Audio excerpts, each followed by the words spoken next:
What's going on, people? We are Tottenham TV, back here for another episode of the Perspective and another episode of Predict the Prem, all in one for you guys today. How lucky you guys are. We've got a scoring system, me against Sim. We go head to head in predicting Premier League outcomes. The Perspective is where we review them. How the scoring system works: it is 5 points for a completely correct scoreline, 1 point for a correct result, and the star man as well. Once you pick a man, you can't pick them again for the rest of the season, and it's 5 points for a goal, 3 points for an assist, and the scores at the moment is 31 to myself, 29 to Sim. And let's get into the Perspective. Let's see what we predicted this week, and let's start off with Crystal Palace. Brentford finished 1-1. Sim got it absolutely bang on with 1-1, and I went for 1-0 to Palace. What did you make out of this one? Yeah, I was actually there at the game, and it was 1-0 to Palace till very, very late on. Wissa with a very late goal. I was sitting in the home end, so I couldn't quite celebrate, get up and cheer, but I was very happy watching that goal go in. I'm not going to lie. Well, I was like, yeah, you were messaging me from the ground. I didn't even know what you were on about. Yeah. You were like, Wissa scored. I was like, yeah, and yeah, I was like, predict the Prem. It's all about predict the Prem, mate. That's what I care about. But then there was like a long VAR check for offside. I was like, oh no, I've over celebrated this in my head, but ended up being a goal. Palace were unlucky because, you know, Zaha scored a really good goal. They were leading for a long time, but Brentford, to be fair, last few minutes of the game, they really did press, and I think they felt like they probably deserved the equaliser because they were quite impressive in the first half. So a good point for Brentford. Palace frustrated, and Zaha very visibly. First of all, really great goal, but very visibly frustrated. To see his post-match interview. Yeah, really frustrated, throwing his toys a bit out the pram in that post-match interview, and Vieira will not be happy about that. No. But look, it is what it is. Brentford with a good point there. Palace will probably be gutted that they didn't get all 3 points in this one. I tell you who was really good, by the way, that Decore. He got the assist, didn't he? Did he get the assist? Yeah, he looks a real talent. He's going to have a big future for them, I think. Big part to play. All right, let's move on. Let's go to Fulham against Brighton, which ends Brighton's unbeaten start to the Premier League season, with Fulham winning 2-1. I went for 1-1. Sim went for 1-0 to Brighton, but it was 2-1 to Fulham. Very impressive from Fulham once again. Yeah, really good win, especially against a Brighton side in top form. Very hard to play against. Have gotten some big results already this season. So for Fulham, the promoted team, who've also playing really well, I really thought Brighton were going to come out on top, but fair play to Fulham. They got the goals. I think it was a goal for Mitrovic, which a shot come across from Niskins Gabano, Mitrovic taps in the back post, and then a really lucky own goal. I don't know if you saw Lewis it. Dunk, yeah, dunk from literally the edge of the area, like with a striker's finish. You wouldn't want to see that again. So if it wasn't for that, I would have got 5 points in this one. Yeah, probably. I think Fulham maybe counting their lucky stars with some of the goals that went in, but Brighton nearly pulled it back. They got the penalty, and then they were putting the pressure on, but they couldn't force it home. Maybe that lack of real attacking talent being costing them this time round. So good win for Fulham. Yeah. All right, let's move on to Leeds against Everton. 1-1 on the day at Ellen Road. Both of us going for 2-1 to Leeds. And, you know, probably got to say a good point to Everton here. Anthony Gordon back on the score sheet once again. 2-2 now for Gordon. Coming of age, isn't he, Anthony Gordon? Looks like it. 2 left foot finishes as well he's had so far. So really nice. It was a nice finish, composed through the legs of Meslier. Sinistera getting on the score sheet on his debut, wasn't it, for Leeds, I think? Premier League debut. Yeah, Premier League debut, because he's been injured, hasn't he? He played in the Cups and scored last week in the Cups as well. Yeah, so really impressive. He looks like he could be another real good find for them after Aronson as well, who's kind of... he got the assist as well, by the way. So Leeds will be disappointed, I think, having drawn, although they won't be too disappointed because they've had a good start to the season. I think Everton will be happy, but I think Leeds should, balance of play, Leeds should have really taken it. So Jesse March will be a bit unhappy about that.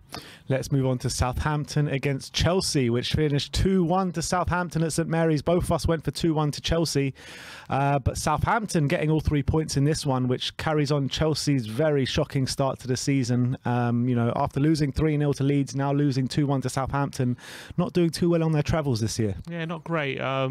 Especially against teams who really have a go at them. And I think that as well, they took the lead early on. Raheem Sterling giving them the goal, and Didn't last long. Yeah, you're thinking it's going to just be a solid win for Chelsea. It's going to be easy does it, but Southampton were not giving up. And you know what, that player who equalised, Lavia. Yeah. even though we beat them 4-1 on the opening day. I remember telling you, I was like, this player looks really good. This Lavy, he's 18 years of age. He's 18 years old, and he was having a really good game in that Southampton midfield. He looks like a real find, and he scored a really good goal as well. Edge of the area, came out to him from a corner. Mendy though, a bit suspect. Could have maybe Once done again. better. Yeah, he's not had a good start to the season at all, Edouard Mendy. And then Adam Armstrong with the finish. But that you look at that Armstrong goal, he has time to take a poor touch in the box and still get a shot off. So I'm not sure what's going on with Chelsea's defending. And Tuchel says they're way too easy to beat at the moment. So not great, but they have had a lot of signings now done on deadline day and stuff. They got Aubameyang through the door, and they got Zakaria. So they've definitely done a lot of business. And on top of all the other players that they bought as well. So a lot of business. For Fafana to come in too. Yeah, he hasn't even played yet. So a lot of signings to get integrated. But if they don't hit the ground running with all that money spent on Tuchel, I mean, he's going to come. If he's not already, he's going to come under serious pressure. Yeah, definitely. Let's move on to Arsenal against Aston Villa. 2-1 to Arsenal on the day. Sim getting it absolutely spot on once again with 2-1 to Arsenal. I went for 3-0 to Arsenal. Look, I think Arsenal very much deserved the win in this one with the amount of chances that they had, but ultimately it did come down to Martinez with a few mistakes, and Arsenal having to respond straight away after Villa equalised late on. Yeah, I mean, Arsenal should have been about 4 or 5-0 up before Villa equalised, and the way they equalised as well, straight from a corner, yet again from Douglas Luiz. Should it have been a foul on Ramsdale, do you think? There's a bit of a debate whether I haven't seen it, to be honest. You haven't seen the goal? No. He scored directly from a corner, but I don't like watching the highlights of Arsenal when they win. I like watching them concede. That's all right.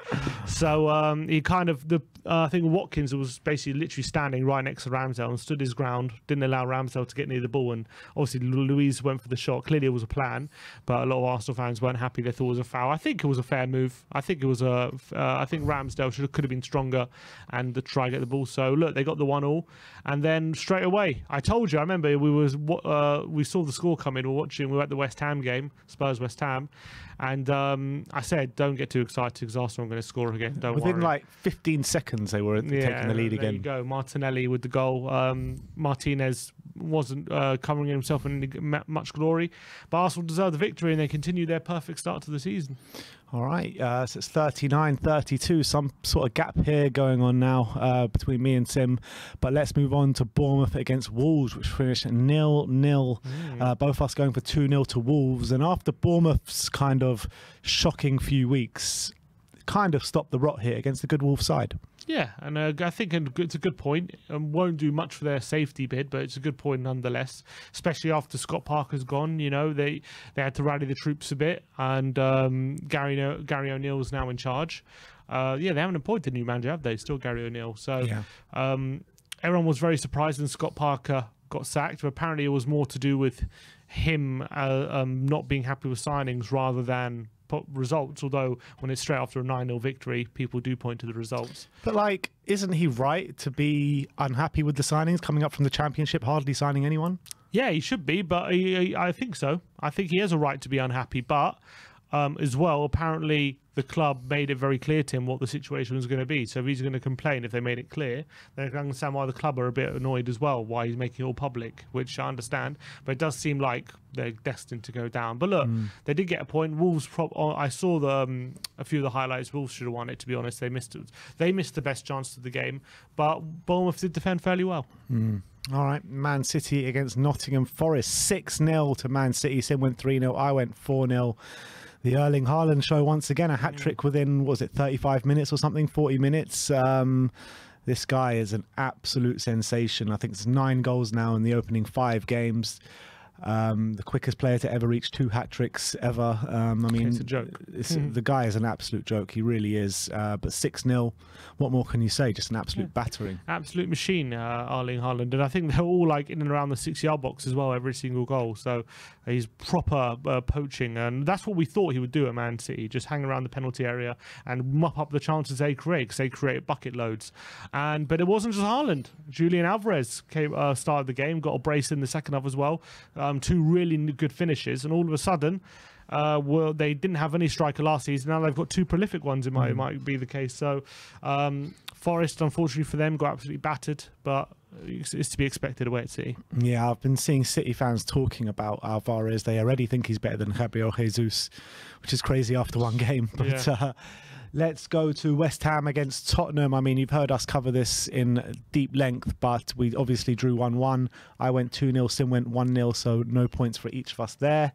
Yeah, that's unfortunate. Yeah, next up was Liverpool-Newcastle. A very interesting game, this one, as Liverpool won 2-1. Sim went for 2-2, I went for 1-1. I was literally seconds away. You should have taken it. I should have taken his 5 points. I was completely robbed. I mean, Carvalho gets that goal 2 minutes over time. You got robbed by the referee. We weren't really watching much of it because we were at the Spurs game, but Isaac with a brilliant finish for the goal, isn't it? On his Premier League debut, he looks like he's going to be a real find for Newcastle. Although, can you call it a find when they spend 60 million on him? I don't know. But well, you know, like we were talking about him in terms of potentially coming to Spurs, and we weren't fully convinced when we were talking about him. Yeah, not for that money. Yeah, and you know, he's come in and he's taken to the Premier League like a duck to water. And it wasn't only that goal, but he had a disallowed one like inches offside. But what a move! I mean, to beat those two defenders and bang it into the back of the net, it shows real quality. Yeah, and he looks like he could be a very good player with Wilson out injured as well. Him stepping in is a great buy potentially for Newcastle, looks like. And they will be very disappointed they couldn't hold out. Firmino equalised then. Fabio Carvalho with another goal. He scored, I think, against, who was it then when they beat 9-0 Bournemouth. And he scored again. It was a really clever finish, actually. Right in there, even though it was overtime, to get it from that angle, impressively done in off the crossbar, and Liverpool scraped by. But is it a convincing win? Not necessarily. I think with Liverpool, I was watching like the extended highlights. It seems like they didn't get going up until 10 minutes to go, and Newcastle probably deserved more from this game than they got. So it does kind of carry on Liverpool's lackluster displays, but you got to be impressed by them getting all 3 points against Newcastle that have started like that.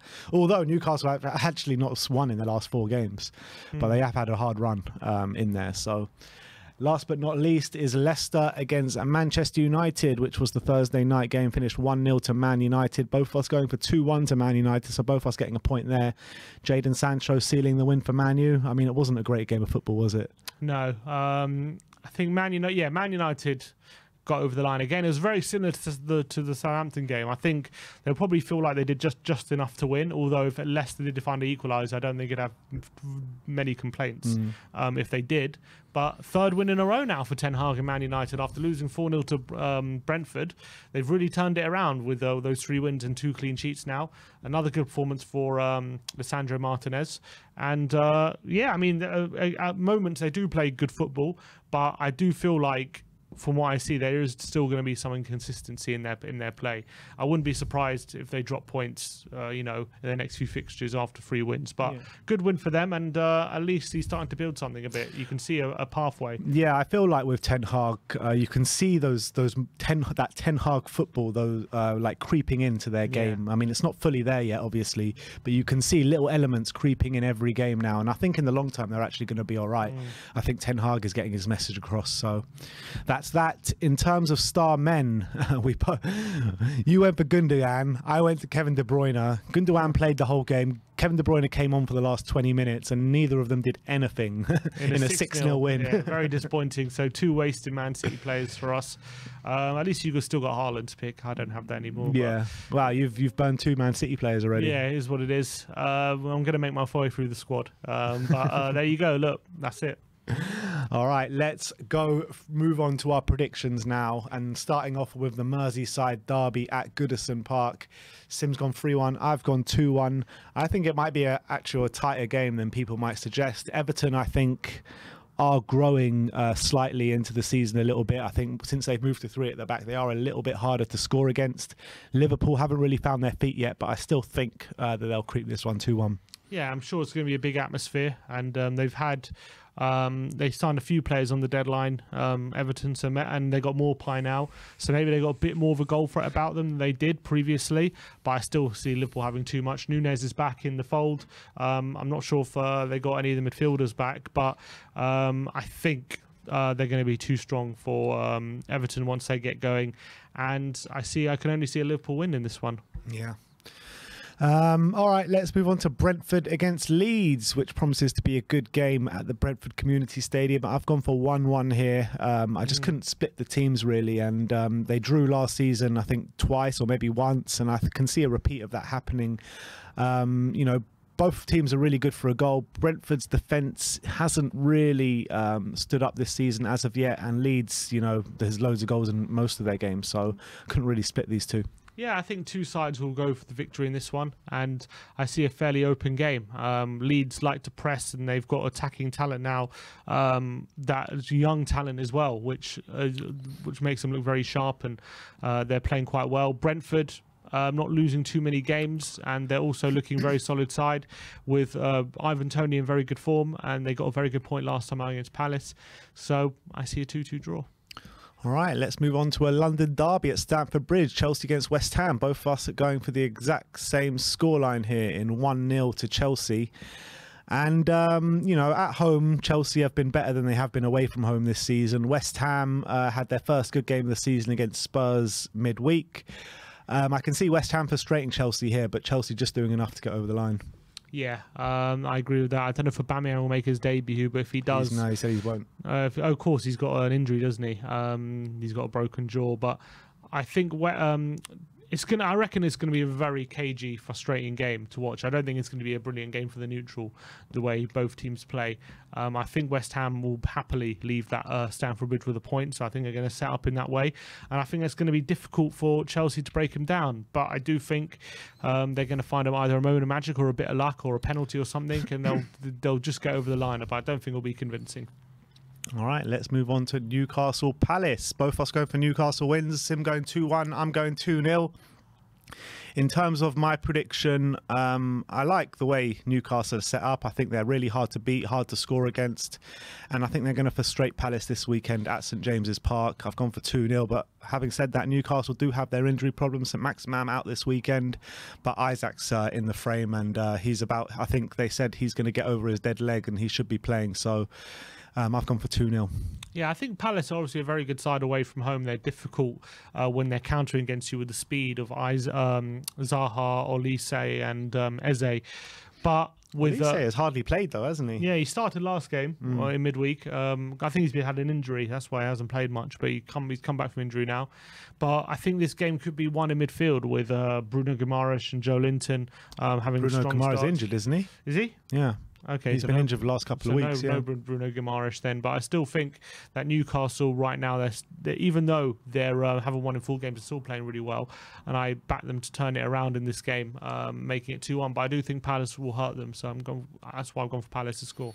All right, let's move on to Nottingham Forest against Bournemouth. Sim's gone 3-1 to Nottingham Forest. I've gone for 2-2, and it's an interesting one because two teams that have come up from the Championship going head-to-head. Nottingham Forest have probably looked like the better outfit so far against Bournemouth, but they are still feeling their way into season with making like 20 signings or something.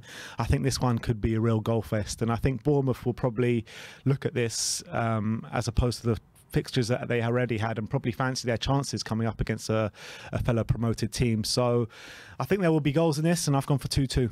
Yeah, you got to pick your battles, don't you, when you're a team like Bournemouth? And this is one of them where they have to look at it and think we can definitely get points. But I think Forest, they played very well against us, although they end up losing 2-0. They obviously had a very difficult day against Man City. But I think the crowd will be buoyed. They need a win at home after beating West Ham and then losing to us. And I think they'll come out on top in this one. I don't think Bournemouth can withstand the pressure that Forest are going to put on them. So I went for 3-1.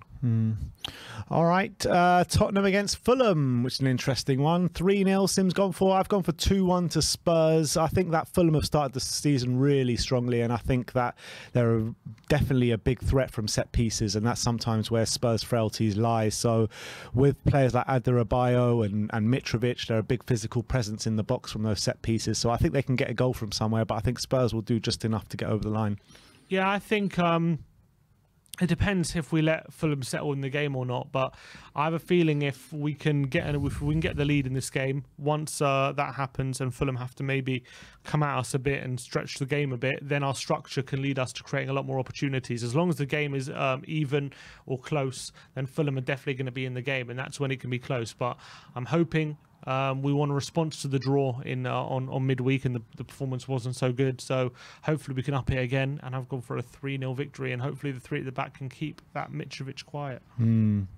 All right, Wolves against Southampton, both of us going for the exact same scoreline here in 1-1. Southampton, since getting battered from Spurs first game of the season, they've actually turned it around, and they've been quite impressive last time out, beating Chelsea.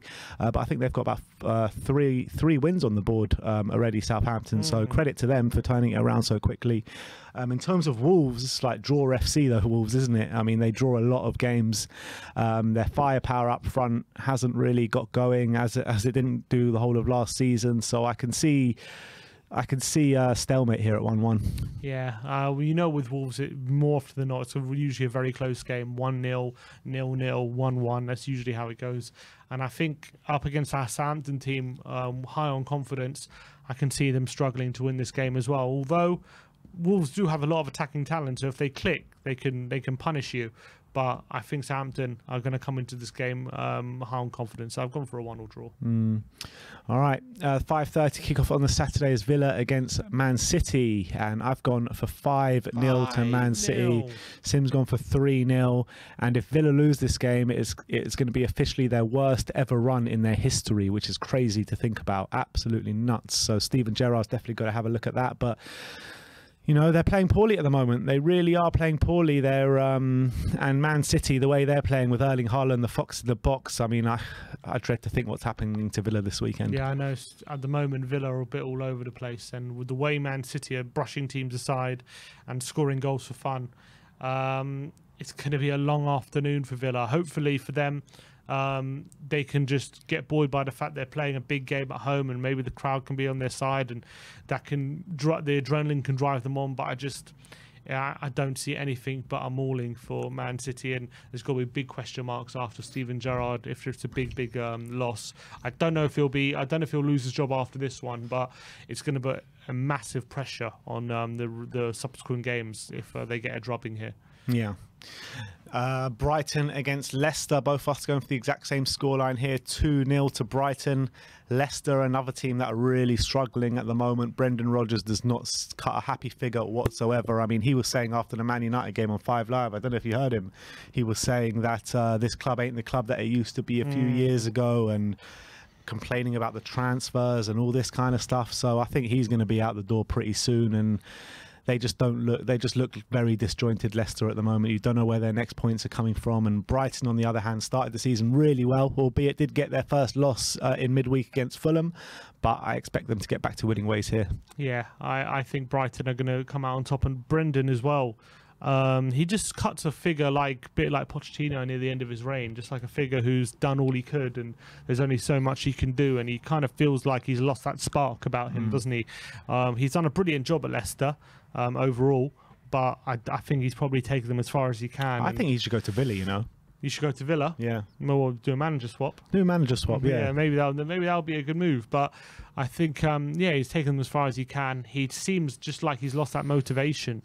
And the team as well are following suit, to be honest. And that's quite a worrying thing for them. I think they're rooted bottom of the table at the moment. Yeah. So that's not very good. Potter obviously lost their first game of the season. Bottom with 1 point, by the way. Yeah, really not great, which was on the first day of the season where they lost a 2-goal lead. Yeah. So it's not happy camp at Leicester. I think Potter lost his first game of the season, but it was a bit of a unlucky defeat, and I think I agree. If they can get a few moments going forward, I think they should have enough to keep Leicester out. So 2-0. And last but not least, Manchester United against Arsenal in Arsenal's first difficult game of the season. 2-2, both of us are going for. And my reasonings behind that is Man U, 3 wins on the bounce now, and it looks like, they're starting to get to grips with things slowly. Arsenal, on the back of 5 straight wins, I think it's going to come to an end here. Arsenal got a lot of injuries to contend with this weekend, with Thomas Partey, Martin Odegaard. There was a few more as well. Zinchenko's out. El Nene's. I mean, there's a lot of injuries for Arsenal to contend with, and with a short squad that they have, I think they're going to struggle. And can I change my scoreline prediction? You want to change it live? Can I change it live? Live change. Can I do it it's live? Unprecedented. Can I do a live change? Unprecedented. I guess if you really want to. Yeah, I'm going to go 3-2 Man United. 3-2 Man United. Yeah. Can we change? We can't change the number, can we? No, it's locked in. No, we can't change it. It's locked in. Oh, well. So 2-2 then. 2-2. I'll stick with 2-2. Go with past Ben, whatever he chose. I'm sure his logic was sound. Yeah, I agree. 2-2. I don't know if Anthony's going to make his debut or not in this one. Not sure. Potentially, maybe he'll come off the bench, but that should give them a bit more spark as well if he's involved. Casemiro could be in line potentially for his first start. I don't think he started again on Thursday. No, Casemiro will definitely start, and he'll be a big plus as well. And that'll be a big against one. their midfield that is, missing a few players. I think as well, Lissandro Martinez. That could be a good fixture for him against Arsenal. Oh, definitely.